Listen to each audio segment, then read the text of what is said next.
رمل سے مراد طواف کے شروع کے 3 چکروں میں اگر جگہ اور موقع ہو تو پہلوانوں کی طرح کندھے ہلا کر قدر تیز چلنا۔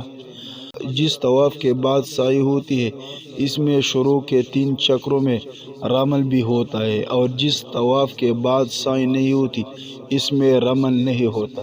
اگر طواف رمل کے ساتھ شروع کیا اور 1-2 چکر کے بعد اتنا ہجوم ہو گیا کہ رمل نہیں کر سکتا تو رمل چھوڑ دے اور طواف پورا کر لے۔ کسی بیماری یا بڑھاپے کی وجہ سے اگر رمل نہیں کر سکتا تو نہ کرے، طواف صحیح ہو جائے گا۔ طواف کے شروع کے 3 چکروں کے علاوہ باقی 4 چکروں میں رمل کرنا مکروہ ہے، لیکن کرنے سے کوئی جزا اور دم واجب نہیں ہوگا۔ طواف کے شروع میں 3 چکروں میں رمل کا حکم صرف مردوں کے لیے ہے، عورت کے لیے نہیں۔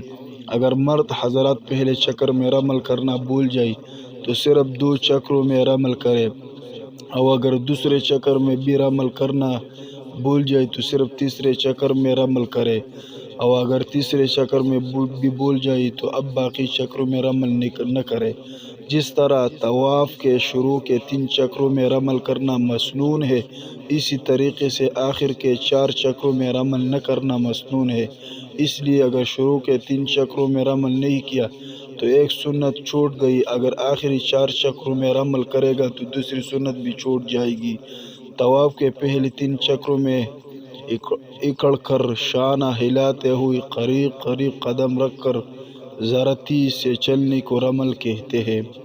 طواف کے پہلے 3 چکروں میں رمل کرنا اور باقی 4 چکروں میں رمل نہ کرنا سنت ہے۔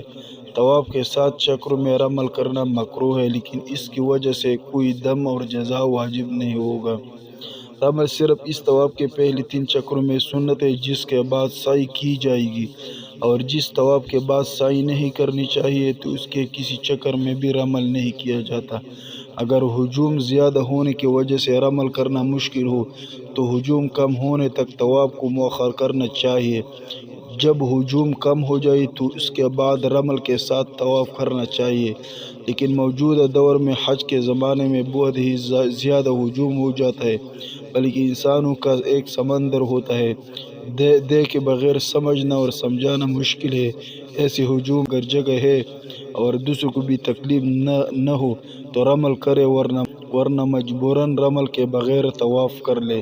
اگر طواف رمل کے ساتھ شروع کیا اور 1 یا 2 چکروں کے بعد اتنا زیادہ ہجوم ہو گیا کہ رمل کا موقع نہیں تو رمل کرنا چھوڑ دے اور طواف پورا کر لے۔ طواف کے شروع کے 3 چکروں میں رمل کرنا سنت ہے اور آخری چکروں میں رمل نہ کرنا سنت ہے۔ اگر کوئی شخص 7 چکروں میں رمل کرے گا تو سنت ترک کرنے کی وجہ سے مکروہ کام کرے گا۔